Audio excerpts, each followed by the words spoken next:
Good afternoon to all those joining us from Europe, and good morning to those doing the same from the United States. Welcome to this event organized by the Naturgy Foundation. The world economy, and the energy sector in particular, is going through a crucially important transformation. The fight against climate change has become entrenched as a central element in politics and strategic decision-making on the part of governments and the private sector. It has also become a driving force for change in society as a whole. As expected, when dealing with a global phenomenon which knows no border, all sectors across the globe are impacted. The fight against climate change is, undoubtedly, made more complex by the unique characteristics of the world economies and indeed each sector in each economy. Not all sectors and not all countries can change at the same speed, nor do they have the same needs, nor the same capacity to adapt. Confronting the challenge and the required speed and adopting the measures in a way that ensures final success through a suitable energy transition is fundamental. For that, it is necessary to conduct a thorough analysis of the following: the current and the past situation, the consequences of our decisions, and the best way to move forward. For this analysis, based on science and facts, a deep understanding and a knowledge of the energy sector is required. And one of the best people suited for this is Professor Vaclav Smil. Professor Vaclav Smil conducts multidisciplinary investigation across a wide range of areas, including energy, environmental and demographic changes, food production, the history of technical innovation, risk evaluation and public policy. He is a distinguished professor at the University of Manitoba, member of the Royal Society of Canada and a member of the Order of Canada.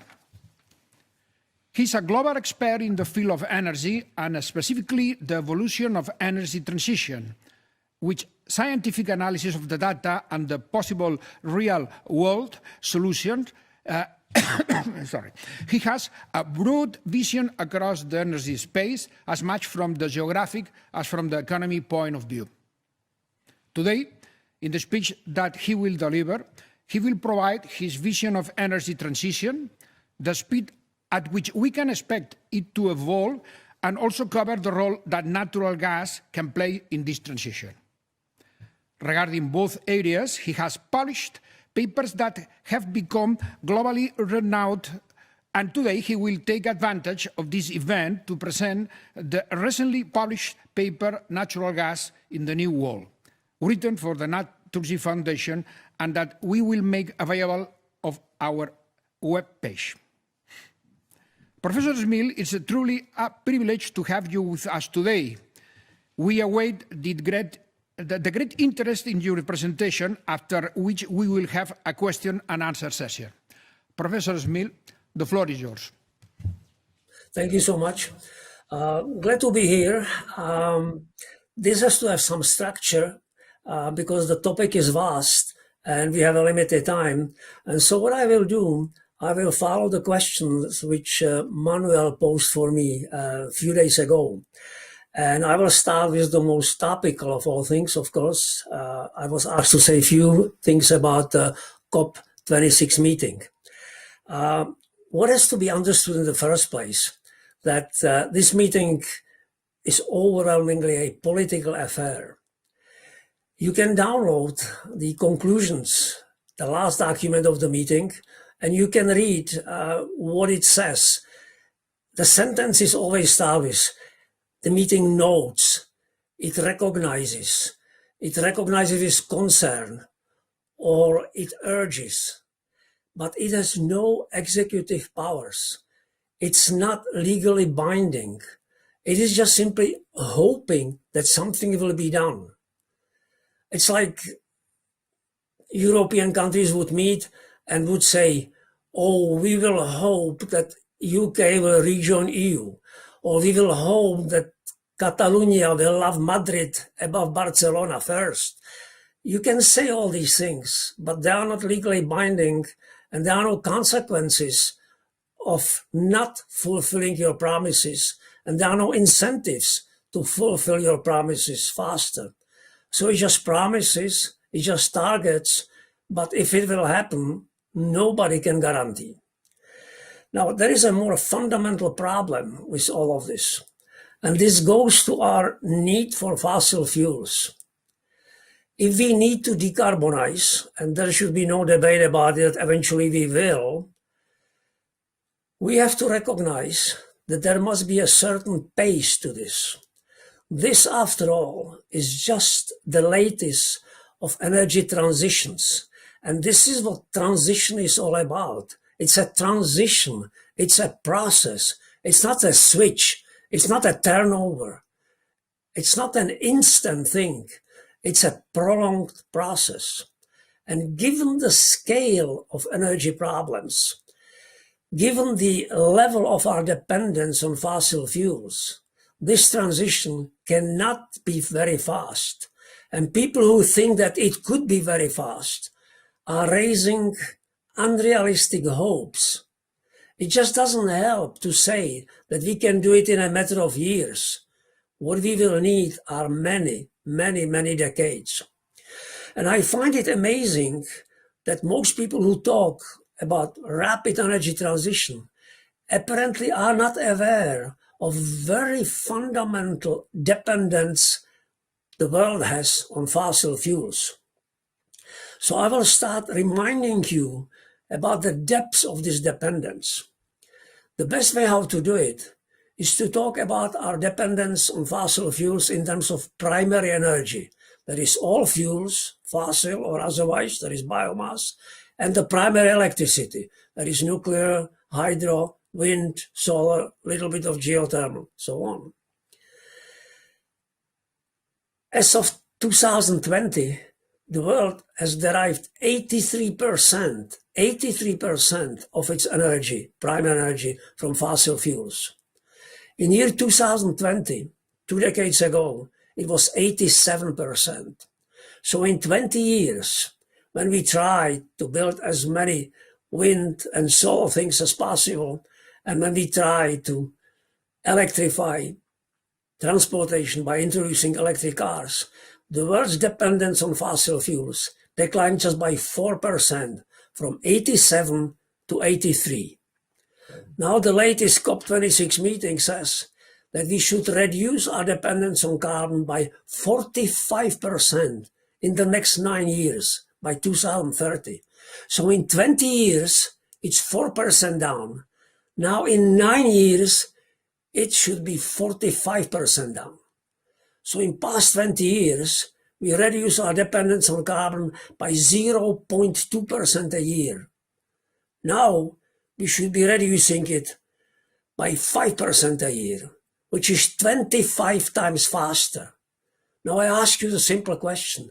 What is in place for the next year, 2022, which will allow us to reduce our dependence on carbon 25 times faster than we did this year, or the last year, or the year before? So it's very easy to say, 45% down by 2030. But is it a realistic target? Now, we must realize, of course, that there are different sectors which can move at very different speeds. It's relatively easy to decarbonize electricity generation. I say relatively easy because there is a limit to it as well. But we can, because the costs are affordable, and we know very well that the capital cost of solar photovoltaic, even solar central power and wind are very good now. So we can build as many of these installations as fast as possible. And so we can decrease our dependence on electricity generated from fossil fuels. But you take a look even at this sector, and you will see how highly dependent this sector is also on fossil fuels. The electricity generation is not as dependent on fossil fuels as overall primary energy consumption, but it's also highly dependent. In most countries of the world, over 60%, the world average is about 60%, and in some countries like China, India, it's more than 70%. So even that sector cannot be decarbonized in a matter of years. Again, it will take decades. Moreover, once we get into high dependence on intermittent sources, that is on wind and solar, we have to increase our reserve capacity. And the perfect example of it happened in Europe this spring and this summer, when the wind frequency and wind strength was lower than usual, and as a result, there was not enough electricity generated by wind. Instead of normal 15 to 18% coming every day from wind in Europe, this year on some days it was only as little as 5% every day. As a result, Europe had to resort to more natural gas and even to more coal.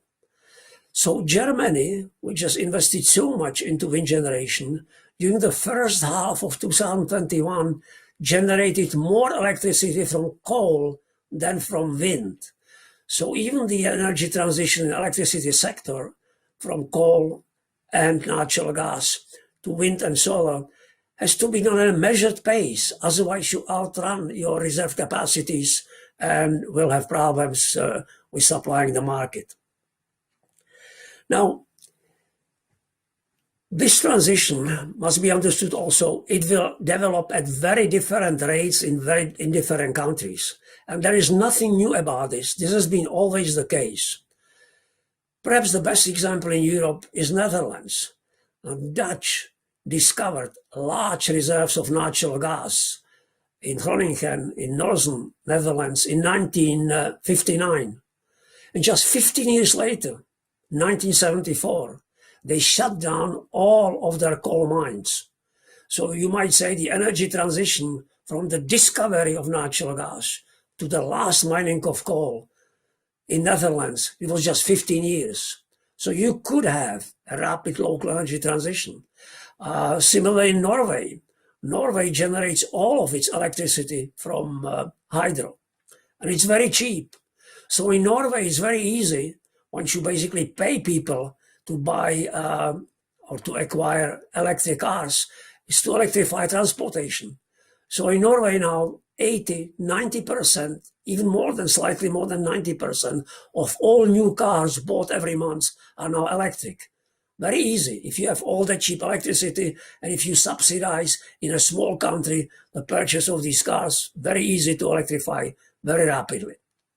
Now that is not the case in places like US, in Canada, where electric cars are a very, very small percentage of new car purchases.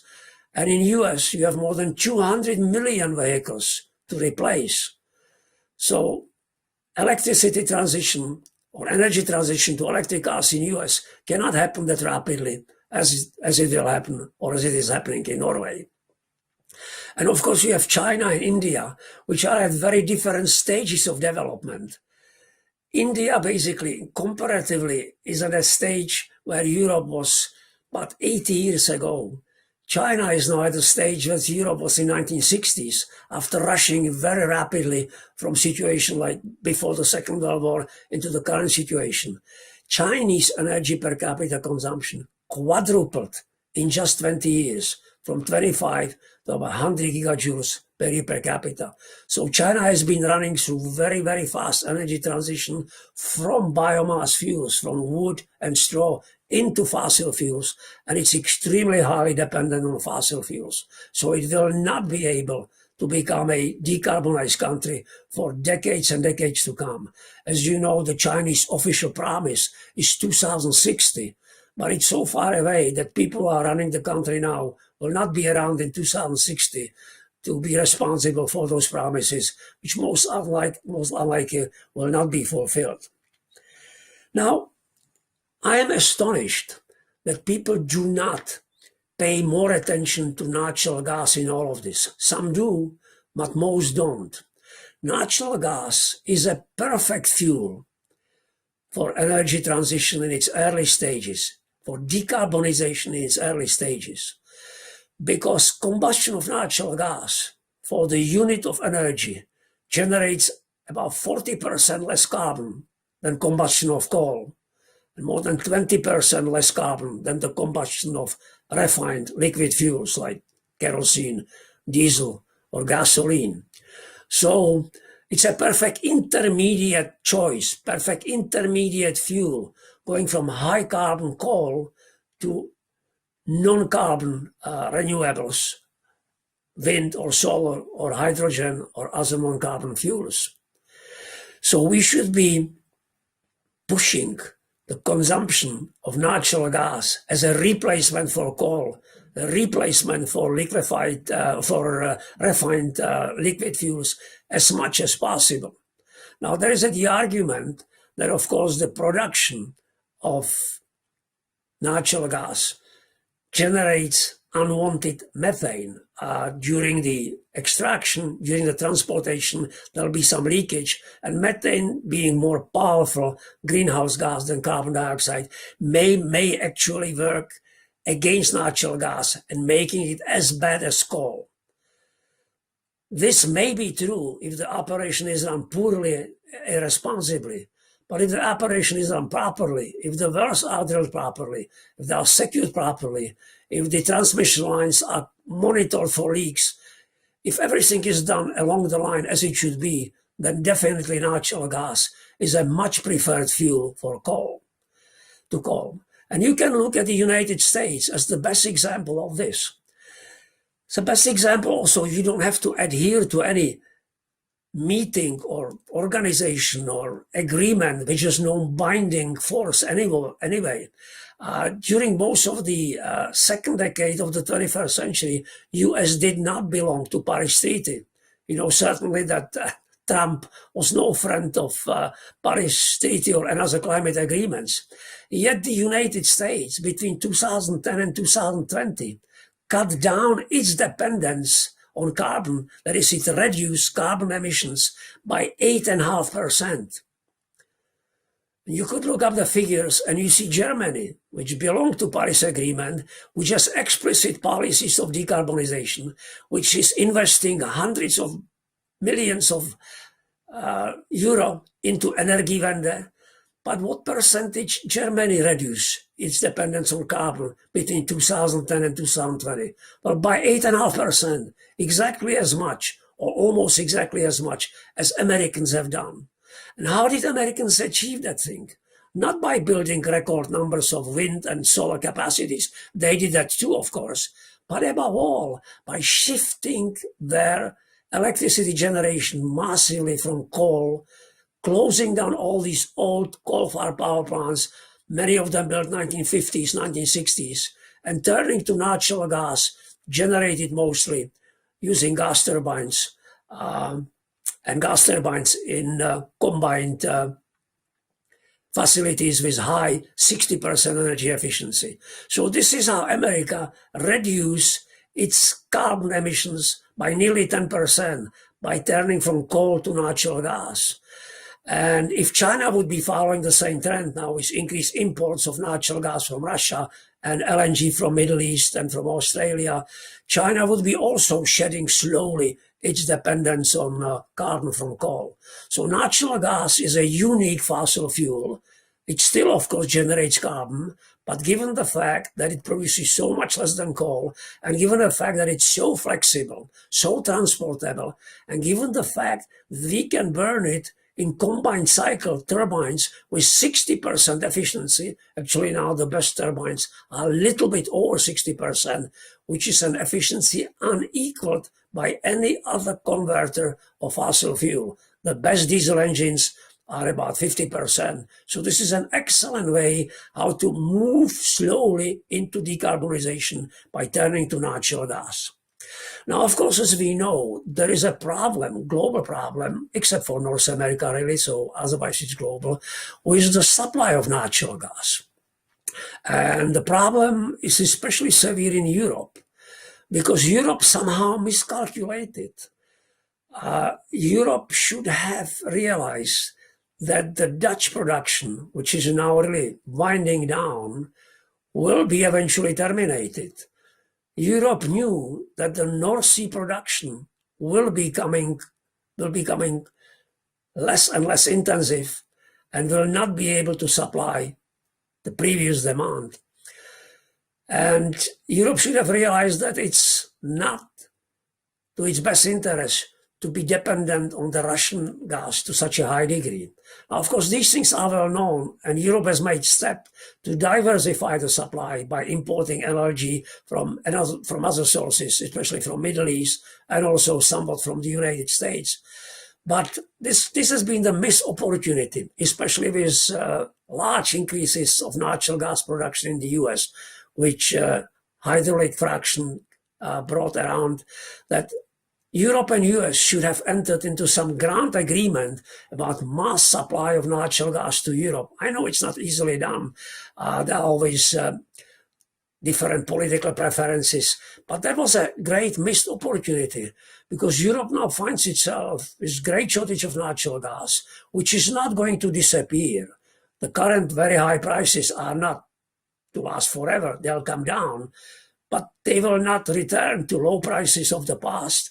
And there'll be always these supply shortages for foreseeable future, and I mean for years and years to come.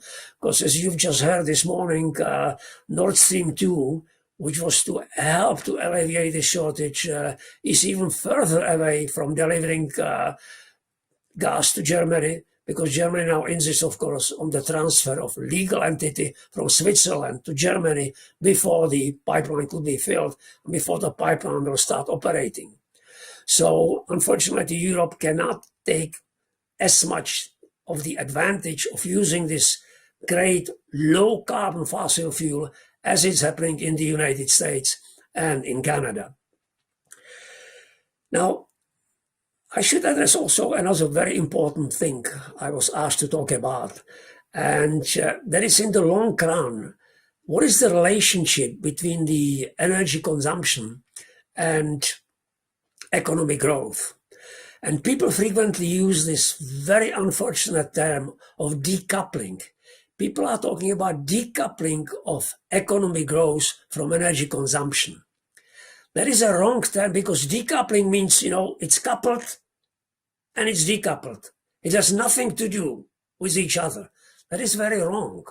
What we are constantly doing, without any COP agreements or without any decarbonization targets or goals, we are constantly increasing the efficiency of our energy conversion. We are installing better furnaces, better engines, better turbines. We are increasing the efficiency all along the line, always, every year. And these are small and cumulative improvements, but eventually they bring big shifts and big gains. Let me give you a few examples. As I mentioned a while ago, we now have combined cycle gas turbines, which are more than 60% efficient. 50 years ago, the typical steam turbine in electricity generation was only 30% efficient. So we doubled our efficiency of electricity generation in the best, with the best turbines.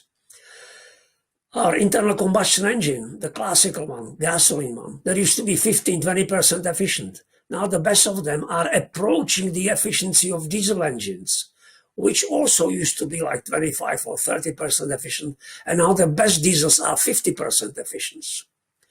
When you fly the latest jetliner, Boeing 787, it's now consuming per seat, per passenger seat, per kilometer, 70% less kerosene than the Boeing 707 was consuming in the late 1950s.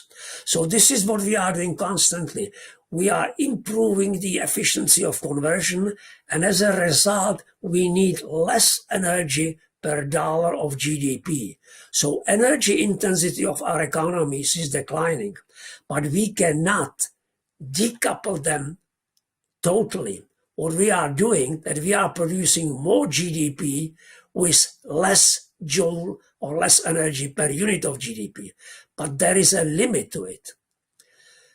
If I have 100 passengers to transport by a plane from Madrid to Paris, there is a certain minimum cost which I cannot go below.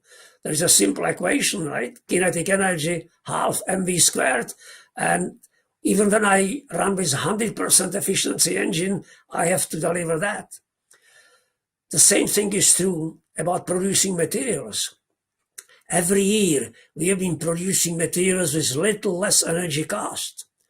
So it used to cost us 50 gigajoules per ton to produce 1 ton of steel. Now we are down in best facilities to about 12, 13 gigajoules per ton. But to take iron ore and coke and to smelt it in iron big blast furnace and then to decarbonize that iron and make steel, the minimum requirement is on the order of about 10 tons, 10 gigajoules per ton. You cannot go below that. That's the stoichiometric minimum. You cannot produce steel with less than 10 gigajoules per ton. And we already are at about 12 gigajoules per ton. And you never can go below 10. So you cannot decouple energy and production of steel. You cannot decouple energy and production of ammonia. There the minimum is about 20 gigajoules per ton. You cannot decouple the minimum to transport so many people from A to B. You can just increase the efficiency. So there is always the last minimum, thermodynamic minimum, below which you cannot go. So this is very important to remember that in many cases, our efficiencies are so good already that we don't have much space left. When you take the original, one more example, when you take the original steam engine, less than 10% efficient. So to go from A to B, you would have to consume 100. You get the internal combustion engine, gasoline, 30% efficient. So you have to consume only 30, right? You get into electric vehicle and 90% efficient, so you can consume only less than 10 or something like that. But still, you cannot decouple transportation from energy or materials from energy. You just can improve the efficiencies. Now, unfortunately, in many cases, our efficiencies are still far too high. We would want to decrease them. And the problem is, of course, that in some cases, our conversion or storage capacities are totally inadequate. And here I want to turn to the last big item, what we have to do with this transition, namely, what is needed, what has to be invented, what has to be introduced. 2 weeks ago, Bill Gates said something which should be repeated again and again and again. Bill said that at least half of all new technologies needed to perform this decarbonization transition are either not invented or are known but cost too much money. What is not invented is easy to list. Above all, we do not have high energy density storage, electricity storage batteries. Our batteries, even the best ones, are still very lousy. Our best batteries now in commercial use, not in research or some university testing, our best commercial batteries are roughly 300 watt-hours per kilogram, 300. Kerosene and diesel are 12,000 watt-hours per kilogram. So that's a 40-fold difference. So we would have to increase the energy density of our batteries 40 times to equal fossil fuels. So then you could put batteries into your jetliner and you can fly with electric batteries instead of with flying kerosene. You see that flying on batteries is not going to happen anytime fast, because to increase the energy density of batteries 40 times is not a matter of 4 years or 10 years. It will take us very, very, very long time, if ever, I might add. You can look at other things. We know perfectly how to produce hydrogen. Now, most of it, of course, we produce from natural gas. So if people think, we move from fossil fuel to hydrogen, well, right now we produce worldwide about 75 million tons of hydrogen. All of it is produced basically from natural gas.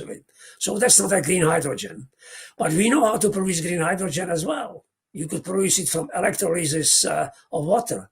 But that is the second part of what Bill said. We know how to do it, but it costs too much. So to produce another 70 or 100 million tons of hydrogen, to have hydrogen cars, or to have hydrogen processes in industries, or to have hydrogen-made steel, we would need to increase the cost of it we would need to decrease the cost of it very massively. We would need simply to get not only green, but very cheap hydrogen, and we don't have that yet. So this is the problem with transition, our high dependence on fossil fuels, that we haven't paid enough attention in many countries to use the best fossil fuel for transition, that is natural gas. The fact that you can never uncouple the dependence between economic growth and the fuel and the energy. You can reduce it, but you cannot never uncouple it. And the fact that many of the things which we need to accomplish this transition as rapidly as possible have yet to be invented, or we have these techniques, but they are still very expensive, so they cannot be deployed on mass scale, especially by poor countries. Now, the final question which I was asked to address by Manuel is to say something about what individuals can do. Very limited, the individual action. This is a global problem, and the atmosphere, that is the warming, is the result of the global total of CO2 in the atmosphere. So if you as an individual will just totally become a monk and go to a cave and just eat some dry fruits and don't travel and just meditate, the amount of carbon dioxide you will save as an individual will be made up by what China and India needs to increase its energy consumption, because the countries are the lower stage of development than we are. They will make up for it in a matter of seconds.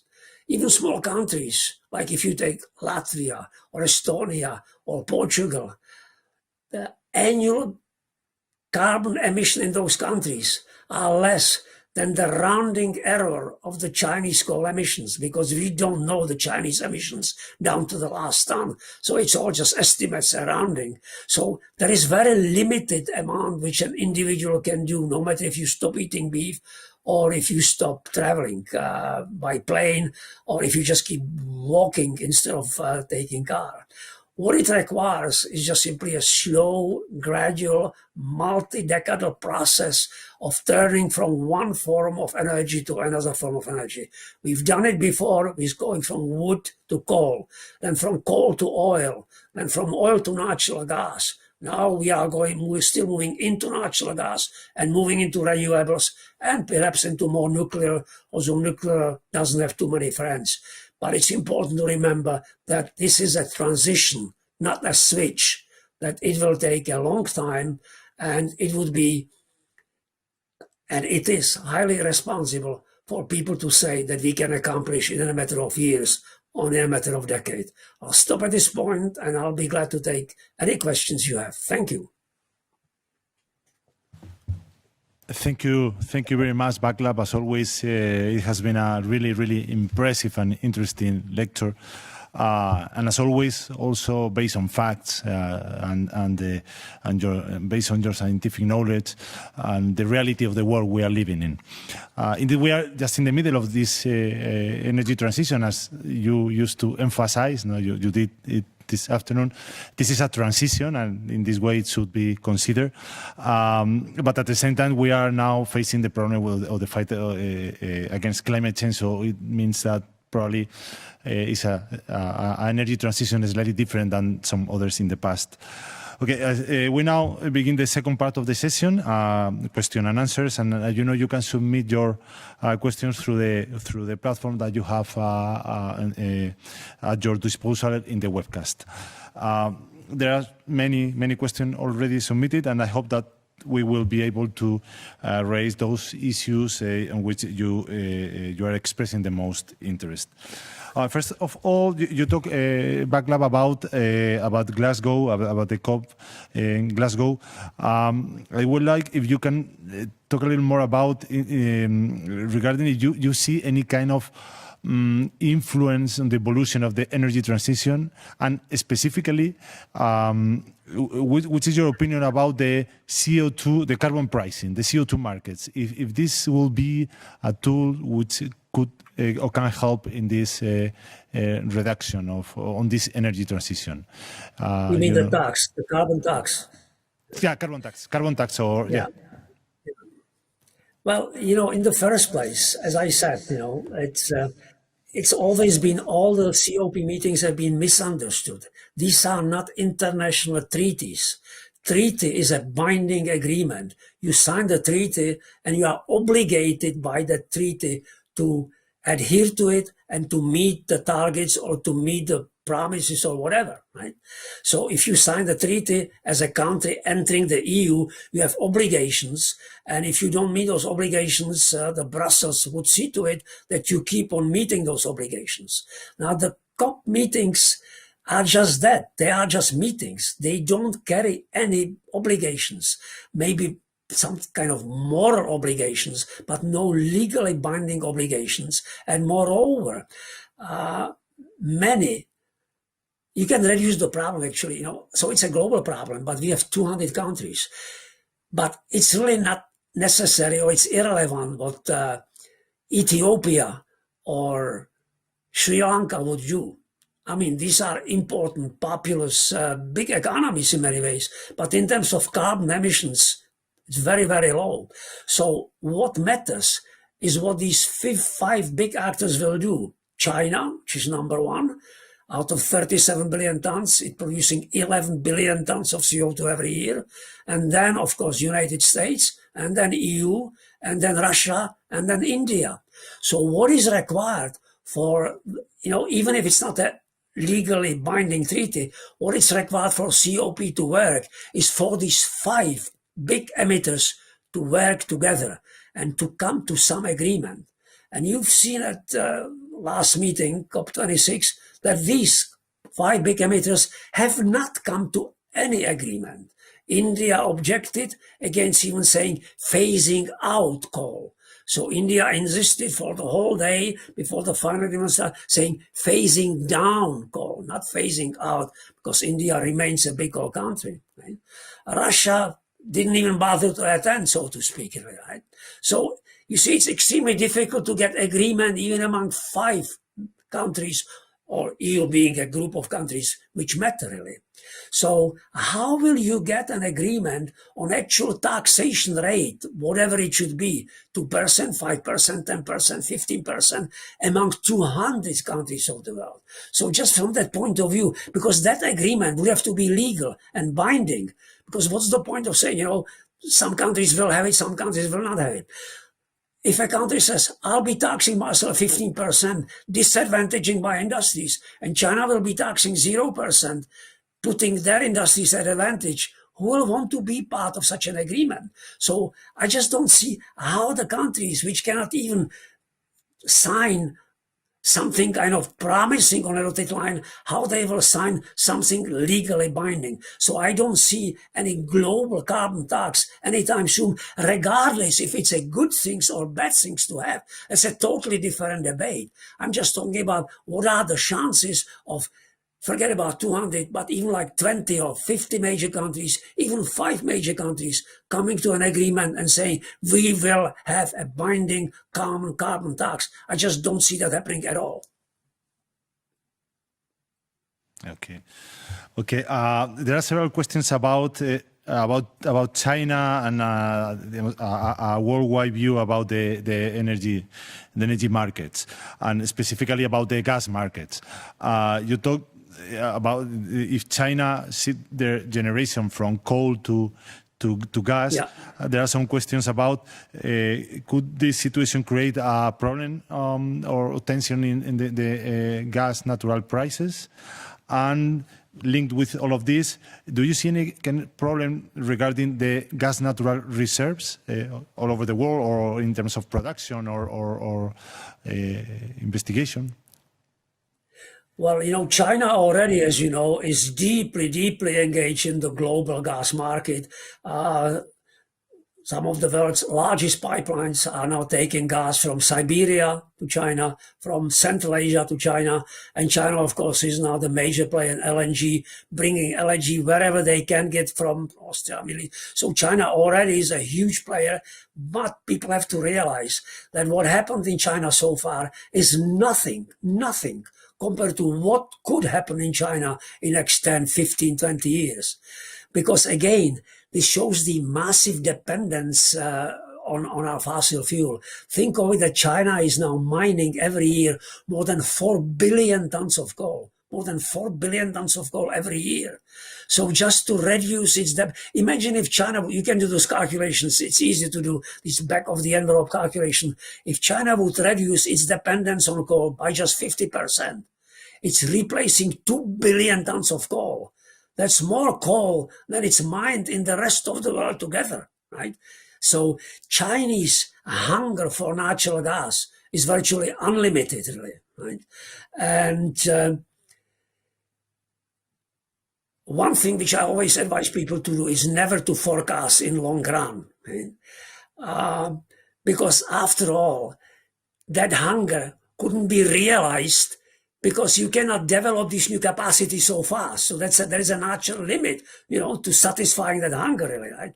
But there is absolutely no doubt that when you add the other hunger as well, because don't forget there is India and there is Middle East and there is Africa, which needs to develop and which needs natural gas as well, that the potential for natural gas, that we could easily double its production in next 20 years, and it still might not be enough. But the question is now, will we double it? Because people are stopping to invest in developing natural gas. So this is a problem which kind of, is almost frightening to think about, because the potential is just almost endless for new demand, but the development is now very limited. Yeah, a real issue, really. Yes. There are several questions about different technologies. I will start with nuclear technology. Now it's on the table again about what we should do with the nuclear power plants. Which is your vision on that, and specifically probably with the small nuclear power plants that has been developed in the last years?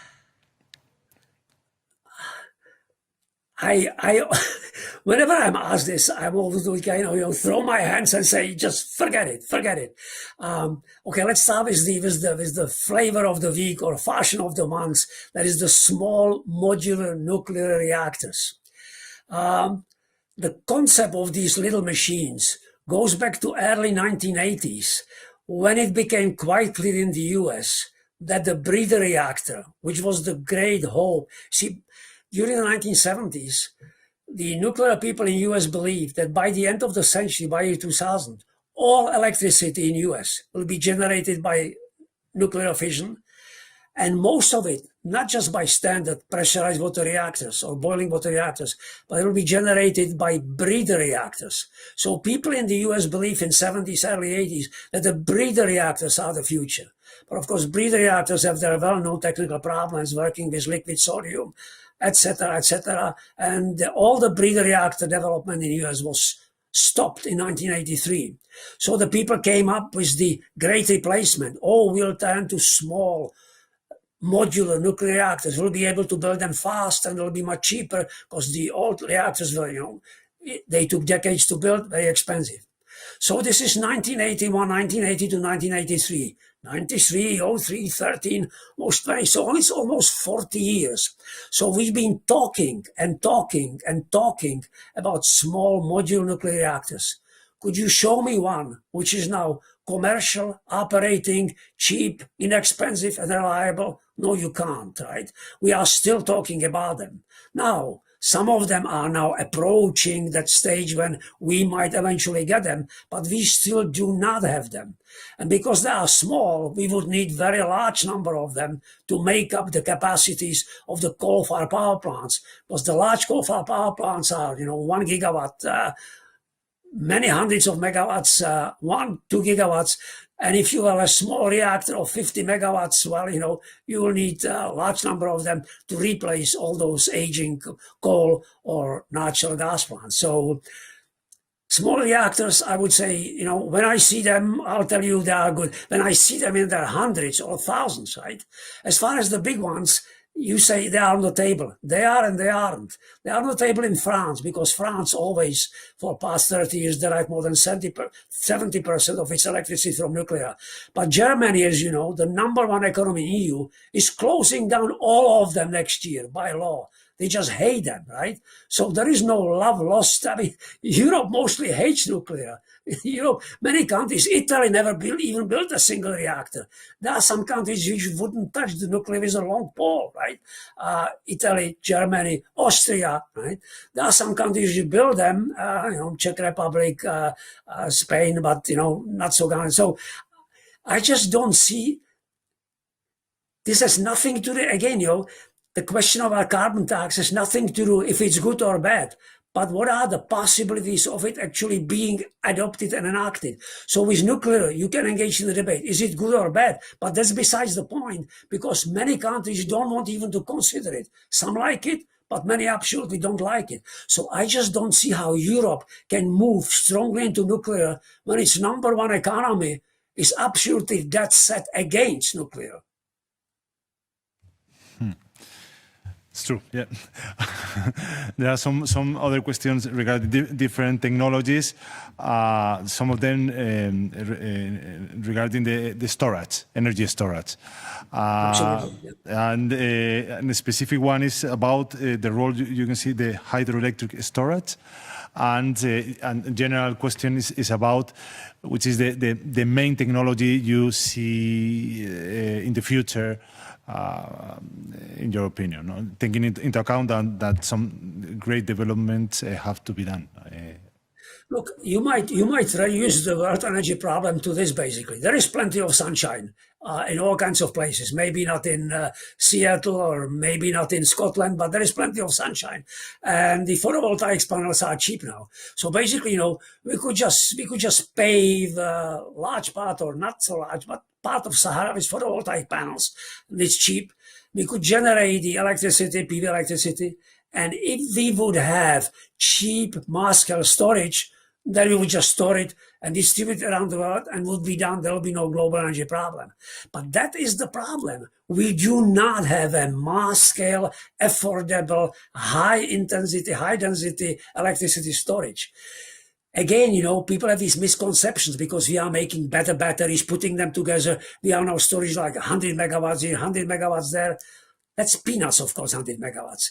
You still look at global storage, and more than 95% of all global electricity storage is pumped hydro storage. One reservoir low, one reservoir high. Overnight, you pump water up. During the high demand, you let the water go down, and you lose about 25% of electricity pumping that water up. So it's not that terribly efficient, 75%, not so badly. But that is 95% of the world electricity storage is pumped hydro storage. The rest of it is less than 5%, and less of it is still of very low intensity, very low energy and power density. And the highs, even when you take so many of those batteries and put them together, it's only like 100 meg. The biggest one this year will be 100 megawatts for 2 or 4 hours. What is 100 megawatts for 2 or 4 hours? Don't forget that most of the population in the world now is in Asia, and most of the population lives in mega cities. And mega cities, more than 10 million people. New Delhi, Tokyo, Beijing, Shanghai. These cities need each of them more than 20 gigawatts of electricity, non-stop, all the time. That's the base load, 10 gigawatts. Try to store just 10 gigawatts of electricity for one day for one megacity, when the biggest storage is now 100 megawatts for a couple hours, right? So with our electricity storage, we are not even at the beginning of the process. We are kind of still underground, waiting to emerge like a little seedling to catch some sunlight. So this is the most important thing. This is where the breakthrough is needed. We would need cheap, affordable, mass-scale electricity storage. And there is nothing on the horizon being like 5-10 years. There's nothing on the horizon. We are constantly improving the density of our batteries, but still, as I said, our batteries our fossil fuels are still 40 times more energy dense than our best batteries. So this is the one thing where the breakthrough is needed most. We need superior electricity storage. Once we get it, most of our problem with global energy is solved. Okay, thank you, Vaclav. Another technology you talk about it before is the hydrogen, or we can talk about renewable gases, biogas, hydrogen. The cost, you talk about the cost in this, but do you see it is as an option to help to this decarbonization process, just in the case that the cost will be reduced in the future? You know that we are talking a lot about green hydrogen and so on, no? And do you see the cost really going down? There are several different things here. When you look at biogas, of course, you have to have a feedstock for it. So you have to get it from somewhere. So you have to have either straw or some organic crops. You can grow straw because that's kind of a waste, or you can grow direct organic crops and then to gasify them. And for that, you need land. So this is the question of power density. Growing crops is very, very low energy density. That's less than, in terms of power density, is less than usually less than half watt per square meter. So if you would elevate biogas to be a major source of gas, you need very, very large areas of land, which means very large areas of fertilizer, very large areas of water to irrigate it, very large amount of machinery to harvest it, and very large facilities to gasify it and in biogasification. So on a large scale, on a local scale, on a maybe small regional scale, that's fine. But as a global solution, biogas, it just simply doesn't cut it. Now, hydrogen would be fine if I would get that energy storage. You see, this is the problem with green hydrogen. Suppose I build it I build it next to a very large photovoltaic station. But the photovoltaic station is out during the night. So, and my hydrogen production would have to run 24 hours a day. Otherwise, it would be terribly uneconomical. So again, I would need large battery storage going with it. Or I put it right next door to a big wind farm in North Sea. So again, wind doesn't blow. I would need a mass storage. So making hydrogen green is not only locating it next to the facilities which are producing renewable electricity, but also combining with the large-scale storage. And so this is why the best way is to put it right next door to large hydro station, because there I can have a electricity at demand and operate it 24 hours a day. But otherwise, it's a very, very tall task, because I have to combine the better form of generating it with better form of providing and delivering and securing the electricity 24 hours for it. Let's again talk about the scale. That we are using now about 4 billion tons. Suppose you decide to go for hydrogen in transportation, like Toyota decided to do. So you have a fuel cells and hydrogen. Globally, we use, let's say, something on the order of 2 billion tons of refined fuel for transportation, 2 billion tons. And it's about 40 gigajoules per ton. Hydrogen is 120, so you divide by 3. So instead of 2 billion, you will need something on the order of 600 million tons of hydrogen to do that. Today, our production of all hydrogen from natural gas is 75 million tons. And to replace transportation would be on the order of 600, 700 million tons. So 10 times as much of green hydrogen as we are producing hydrogen from natural gas reforming. So you can see the scale of the problem again. So it's not that it couldn't be done. Theoretically, it's very easy to say we could do it, but practically, you must see that we cannot have now producing 75 million tons of nitrogen gas that have hydrogen. We cannot have industry producing hundreds of million tons of green hydrogen in a matter of year or two, when we now have 0 facilities producing green hydrogen. So everything again is a matter of scale and time. Another technology, we have some questions about it. That is now seems to be appearing again in the discussion, in the debate, is about carbon capture and storage. I don't know if you see it as something that could help. Probably we'll come back again to the scale, the scale issue. Let's talk about scale of the problem, right? Yeah. As you might have read, the only quote-unquote commercial facility is Orca in Iceland, okay? And it's green. It was put in Iceland because it has a steady, again, you see, Orca wasn't put to get a green electricity, it wasn't put next to a photovoltaic station, because during the night it wouldn't have the electricity storage. It was put next to a geothermal plant in Iceland, right? So that geothermal plant, that hot steam is coming out of the ground all the time, so it's able to provide green electricity, which is needed for that capture of carbon from the air. That Orca facility capturing carbon from the air is 4,000 tons a year. 4,000 tons a year. We are producing worldwide 37 billion tons of carbon dioxide a year. 37 billion tons. So 10% is 3.7 billion tons. So roughly 4 billion tons. So to capture 10%, and that will be still, 90% will be still going into the air. So to capture 10%, we need to capture 4 billion tons. This facility in Iceland is 4,000 tons. So 1,000 to billion, right? That's the difference of 6 orders of magnitude. Million-fold difference.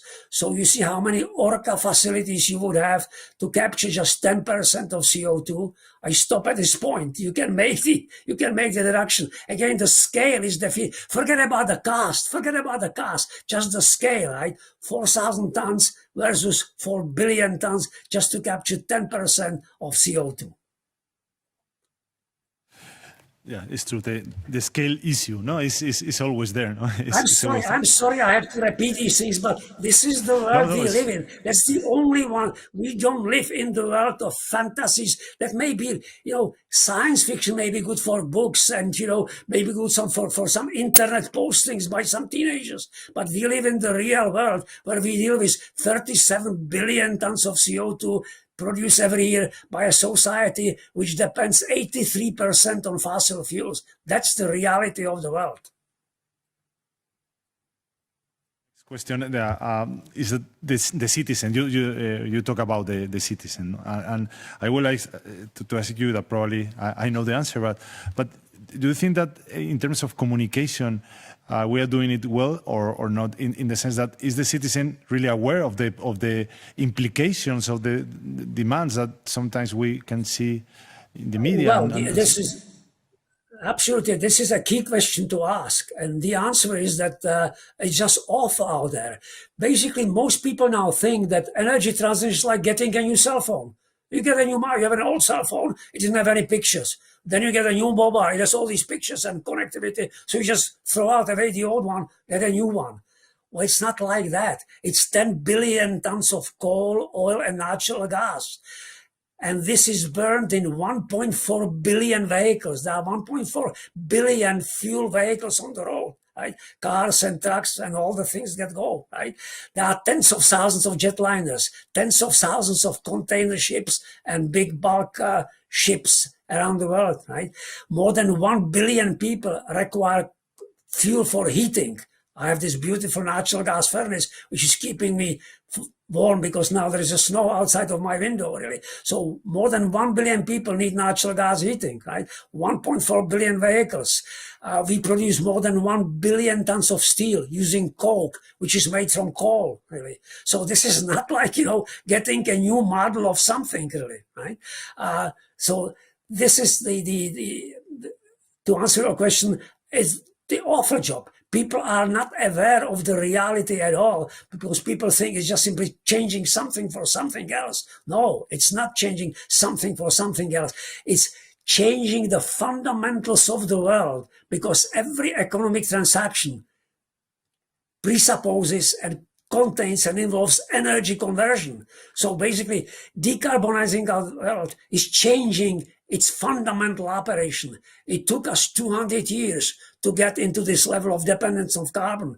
And now we think that we can get rid of it in a matter of years. It's just simply impossible because scale is just simply too big, even when you forget about the cost of it. And the cost of it is not trivial. Cost of it is just absolutely massive. And cost of it is also underappreciated. Yes. We are almost getting to the end of the session.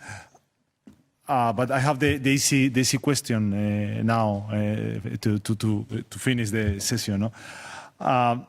Well, let me say that in your recent book, The Energy and Civilization, a History, which is a really impressive overview of how energy has driven the cultural and economic progress of human society, you talk, and you have talking about it right now, about the economic growth and the coupling with energy. I have a very easy question about all of this, and it's, so what is the solution? Vaclav, what is the solution? How can we put together all this economic growth, this energy consumption, and the fight against climate change? I know that this is there is no answer clear for that. No? Yeah, exactly. There is no, because above all, again, to answer it properly, there is no simple answer, but you can start answering it, but it requires to chop it down into smaller pieces. And there are many smaller pieces. One small piece, of course, is Europe, right? Europe is now about only 5% of the world population, right? But Europe has been living very, and the same is for North America, right? EU now is about 440 million people. North America is similar number of people. So it is possible for us in Europe and North America to reduce our absolute consumption of energy without suffering very much. People forget that you could reduce our per capita energy consumption by 10, 20, even 30%, and we would be returning only back to 1970s or 1980s, right? Or 1960s, depending on the country. So as far as the solution goes, we could keep on gradually introducing better, more efficient techniques and decarbonizing every year, bit by bit, while also reducing our overall energy consumption. We can do it in countries which are already consuming so much, and that's North America, EU, Japan, right?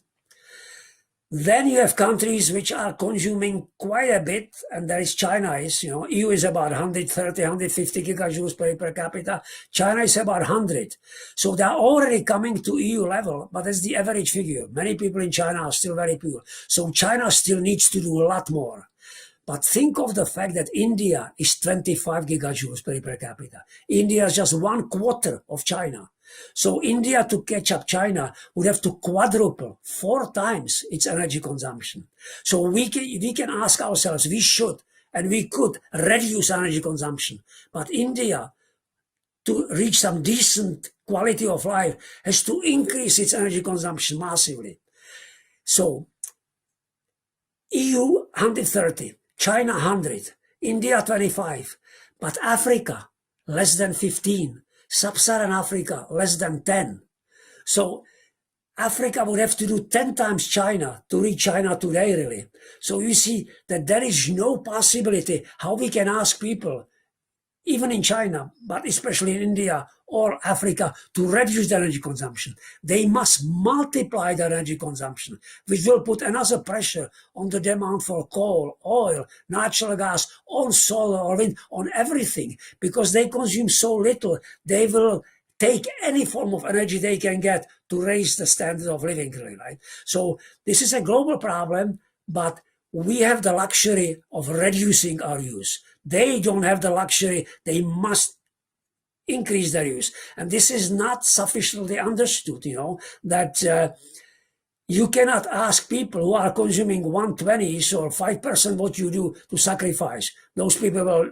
So this is what you see what's happening already. For these really poorest countries in the world, they say, we will move in the direction of decarbonization only when you rich countries will pay for it, right? And they're asking for hundreds and hundreds of billions of dollars, right? So there is the answer to your question, really. More money, and again, people underappreciate how much money eventually will cost. Hundreds of billions are not enough. We are talking about trillions and trillions, really. So again, the message has been wrong. People have been misinformed about how long it will take and how much money it will cost. There is no simple, rapid, and cheap solution to this, because it's the fundamental reworking of our society. Impressive, really impressive. But we are getting to the end of the session. We have some more questions, but unfortunately we have no time. I think that we could spend here hours and hours and days or weeks to talking about that.